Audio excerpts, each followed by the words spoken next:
Hello everyone, welcome back to my channel that is Biology Achievers. My name is Simmi Singh. आज का जो video है उसमें हम पढ़ेंगे रेस्पिरेशन के बारे में। इससे पहले हम फोटोसिंथेसिस का वीडियो जो है मींस फोटोसिंथेसिस के बारे में पूरा डिटेल में डिस्कशन कर चुके हैं। उसके बाद एक वीडियो जो है मैंने वो भी अपलोड किया था जो कि फ़ोटोसिंथेसिस का जो प्रोसेस है उससे कितने क्वेश्चंस नीट के एग्ज़ाम में पूछे गए डिफरेंट ईयर्स में, वो सारे जो क्वेश्चंस हैं उसका एक सीरीज़ मैंने बना के वीडियो अपलोड की हुई है जो कि नीट एस्पिरेंट्स जो हैं उनके लिए बहुत हेल्पफुल रहेगा कि किस तरीके से क्वेश्चंस जो है वो आते हैं एग्ज़ाम में और कितना लेवल जो है वो रहता है। आज का जो टॉपिक है रेस्पिरेशन, ये भी एक बहुत इम्पॉर्टेंट टॉपिक है रेस्पिरेशन का आज का जो वीडियो है उसमें हम इंट्रो पढ़ेंगे, बेसिक से स्टार्ट करेंगे, बेसिक चीज़ें पढ़ेंगे रेस्पिरेशन के बारे में। उसके बाद रेस्पिरेशन के जो प्रोसेस है उसमें कौन कौन से जो पाथवे है वो इन्वॉल्व होते हैं उसके बारे में हम वन बाय वन डिटेल में डिस्कशन करते जाएंगे। जितने भी लिविंग ऑर्गेनिजम्स होते हैं उसमें दो टाइप के मेटाबॉलिक एक्टिविटीज़ पाई जाती हैं। एक को हम बोलते हैं एनाबॉलिक एक्टिविटी जिसको हम एनाबॉलिज्म के नाम से भी जानते हैं। दूसरी एक्टिविटी जो है उसको हम जानते हैं कैटाबॉलिक एक्टिविटी के नाम से, जिसको हम कैटाबॉलिज्म के नाम से भी जानते हैं। अगर यदि हम मेटाबॉलिक पाथवे में दो एक्टिविटी जो हैं एनाबॉलिज्म एंड कैटाबॉलिज्म, इसके बारे में हम डिटेल में देखें कि इनकी डेफिनेशन क्या होती है। मेटाबॉलिक जो एक्टिविटी होती है वो दो होती हैं, एक होती है एनाबॉलिज्म। एनाबॉलिज्म क्या होता है, इसकी डेफिनेशन या फिर इसका मतलब अगर हम समझें तो इसको हम कंस्ट्रक्टिव और बायोसिंथेटिक प्रोसेस, कंस्ट्रक्टिव के जो वर्ड है इससे हमें समझ में आ रहा है किसी चीज़ का कंस्ट्रक्शन मींस फॉर्मेशन होना। बायोसिंथेटिक प्रोसेस के नाम से भी जानते हैं। इट कंज्यूम्स एनर्जी, जब कोई भी मॉलिक्यूल जो है उसका अगर फॉर्मेशन हो रहा है या फिर अगर यदि हम कोई काम करते हैं तो काम करने के लिए हमें एनर्जी की ज़रूरत होती है। एनाबॉलिक जो एक्टिविटी है या फिर एनाबॉलिज्म का जो प्रोसेस है इसमें क्या है, एनर्जी जो है वो कंज्यूम होती है, एनर्जी जो है उसका यूटिलाइजेशन होता है। इसको हम अल्टरनेटिव नेम कंस्ट्रक्टिव और बायोसिंथेटिक प्रोसेस के नाम से भी जानते हैं। दूसरी एक्टिविटी क्या होती है, दूसरी एक्टिविटी होती है जिसको हम कैटाबॉलिज्म या फिर कैटाबॉलिक एक्टिविटी के नाम से भी जानते हैं। कैटाबॉलिज्म क्या होता है, इसका मतलब होता है डिस्ट्रक्टिव और ब्रेकडाउन प्रोसेस।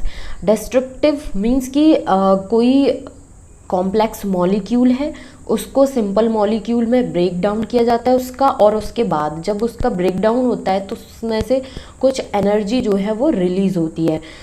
अगर यदि हम सिंपल वर्ड्स में इसको समझें कि कैटाबॉलिक प्रोसेस या फिर एक्टिविटी वो प्रोसेस होता है जिसमें एनर्जी का फॉर्मेशन होता है by the break down of XYZ molecule, और एनाबॉलिक जो प्रोसेस है उसमें क्या होता है, एनर्जी जो है वो कंज्यूम होती है कोई भी प्रोसेस जो है उसको परफॉर्म करने के लिए।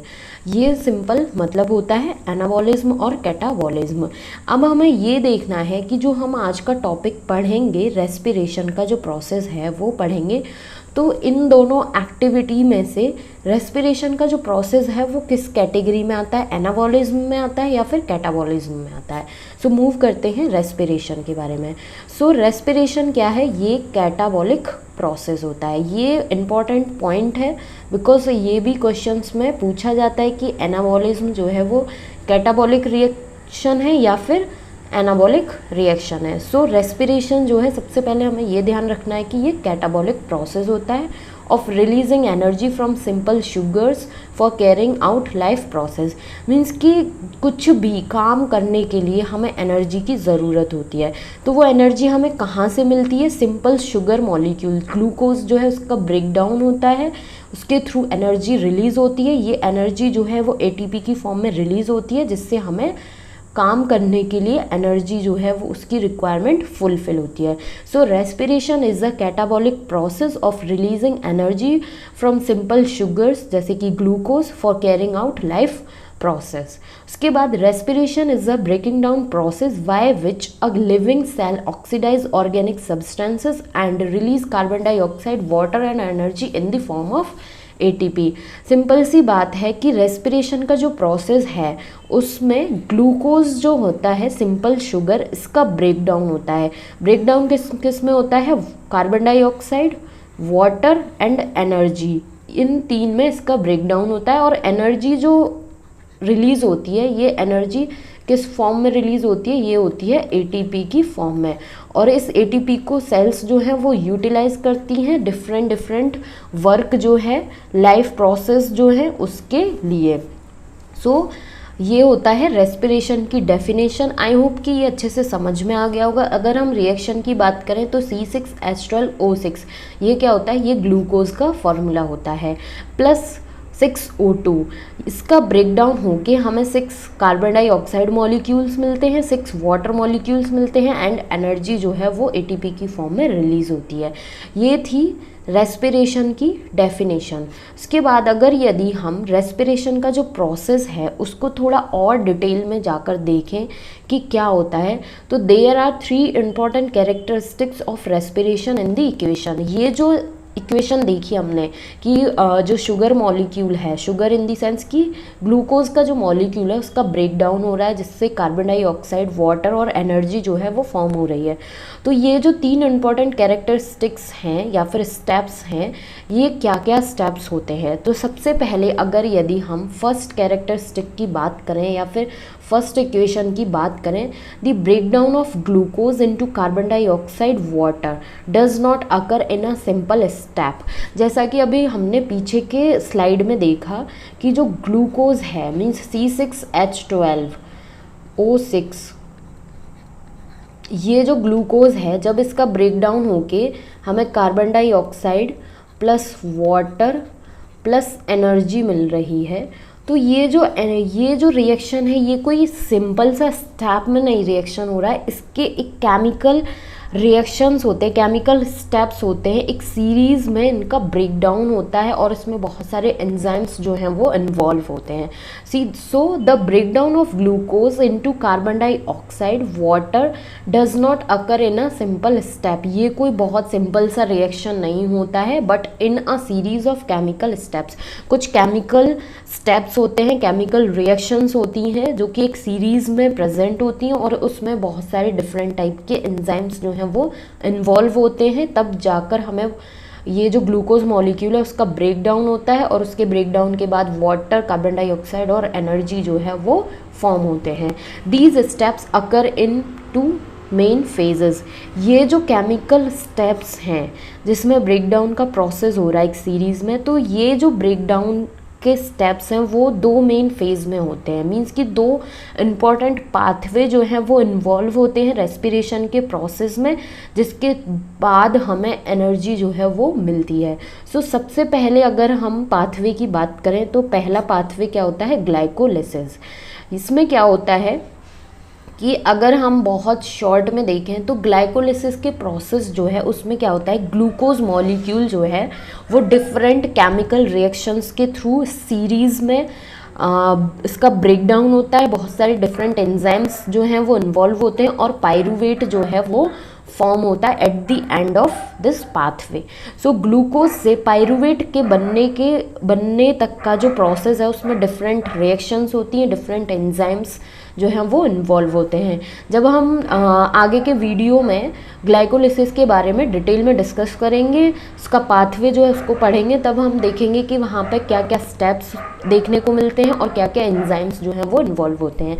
अगर यदि हम ये जो ग्लाइकोलिसिस का पाथवे है इसकी बात करें तो ये कहाँ पर देखा जाता है? साइटोप्लाज्म में।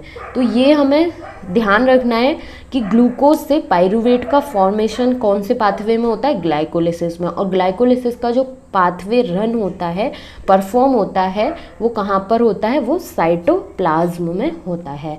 उसके बाद नेक्स्ट जो पाथवे इन्वॉल्व होता है रेस्पिरेशन के प्रोसेस में वो होता है क्रेब साइकिल।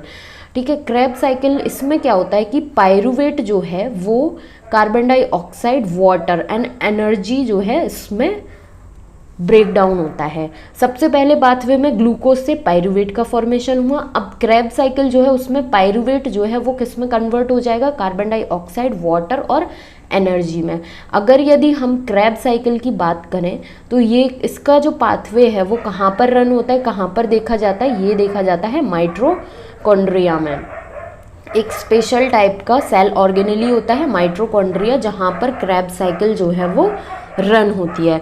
सो ये दो पॉइंट इंपॉर्टेंट हो जाते हैं कि ग्लाइकोलिसिस का जो प्रोसेस है वो साइटोप्लाज्म में देखा जाता है, रन होता है, और क्रैब साइकिल जो है वो कहाँ पर पाई जाती है, वो होती है माइटोकॉन्ड्रिया में।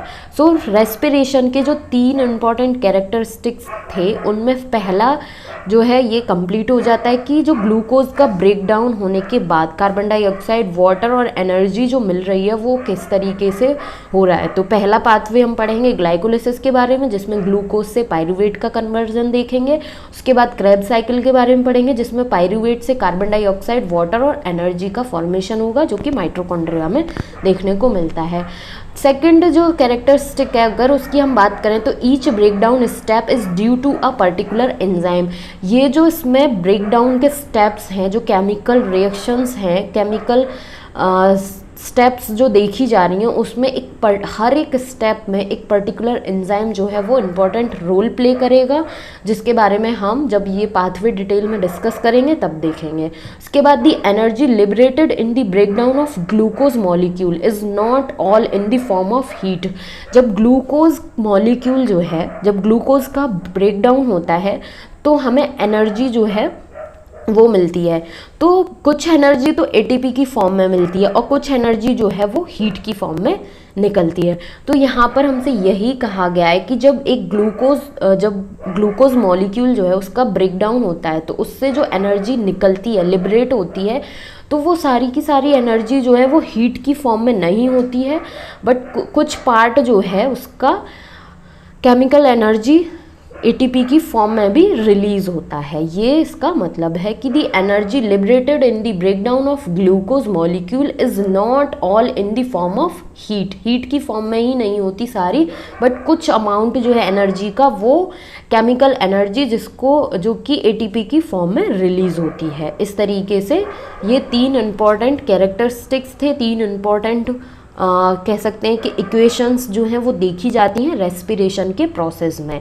ये जो स्टेप्स हैं वो बहुत अच्छे से तब समझ में आएंगी जब हम ये पाथवे ग्लाइकोलिसिस, क्रैब साइकिल जो है डिटेल में डिस्कस करेंगे। उसमें देखेंगे कि कैसे कहाँ पर एनर्जी जो है वो रिलीज़ हो रही है और क्या क्या पर्टिकुलर एंजाइम जो हैं वो इन्वॉल्व हो रहे हैं इन पाथवे में। उसके बाद अगर यहाँ पर हम देखें कि जब एनर्जी रिलीज़ होती है या फिर यूज़ की जाती है, एटीपी की फॉर्म में यूज़ हो जाती है। सो उसके बाद कुछ एटीपी जो है वो एडीपी की फॉर्म में कन्वर्ट हो जाता है और कुछ एनर्जी जो है वो यूज़ कर ली जाती है वर्क प्रोसेस जो होते हैं, लाइफ प्रोसेस जो है उसमें। सो यहाँ पर हम इस डायग्राम के थ्रू देख सकते हैं कि breakdown of food in respiration, food किसकी फॉर्म में है, ग्लूकोज, शुगर मॉलिक्यूल की फॉर्म में है।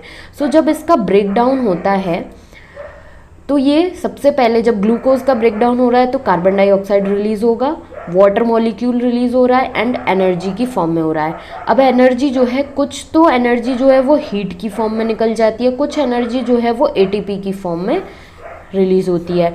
अब ये जो एनर्जी है एटीपी की जो फॉर्म में एनर्जी रिलीज़ होती है उसको यूज़ कर लिया जाता है। एक तो जो लाइफ प्रोसेस जो है, लाइफ मीन्स कि जो हमें काम करने के लिए या कोई भी काम हम करते हैं तो उसके लिए हमें एनर्जी की ज़रूरत होती है, तो उस काम को करने के लिए इस एनर्जी को यूटिलाइज़ कर लिया जाता है।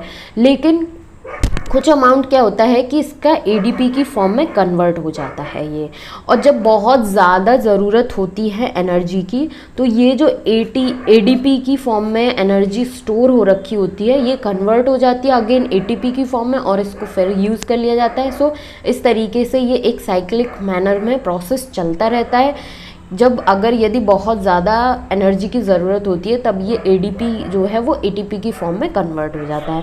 When energy in the form of ATP is used, जब एटीपी की फॉर्म में एनर्जी जो है उसको यूज कर लिया जाता है तो ये जो एटीपी है वो एडीपी की फॉर्म में कन्वर्ट हो जाता है, जिसकी फुल फॉर्म होती है adenosine di phosphate. And again, when more energy is available by the further breakdown of glucose, the ADP is converted to ATP, and so it goes on and on. One molecule of glucose on complete oxidation yields 38 molecule of ATP. जब एक glucose molecule जो है उसका complete oxidation होता है तब 38 molecule जो है एटीपी के उसका फॉर्मेशन होता है। अब ये 38 एटीपी मॉलिक्यूल्स जो है वो उसका फॉर्मेशन कैसे होता है, इसके लिए हमें ग्लाइकोलिसिस, क्रैब साइकिल, ये पाथवे जो है वो डिटेल में पढ़ने पड़ेंगे, तब हमें समझ में आएगा कि 38 मॉलिक्यूल जो है एटीपी के वो कैसे फॉर्म हो रहे हैं। उसके लिए आगे का वीडियो देखते रहें जिसमें कि हम पढ़ेंगे डिटेल में उन प्रोसेस को। आई होप कि ये जो रेस्पिरेशन का इंट्रोडक्शन वाला पार्ट है वो अच्छे से समझ में आएगा। अगर यदि नहीं समझ में आता है या फिर कोई भी किसी भी पॉइंट को लेकर कोई क्वेरी रहती है तो उसके लिए मुझे आप कमेंट कर सकते हैं जिससे कि मैं उसको शॉर्ट आउट कर सकूँ। Thank you so much for watching.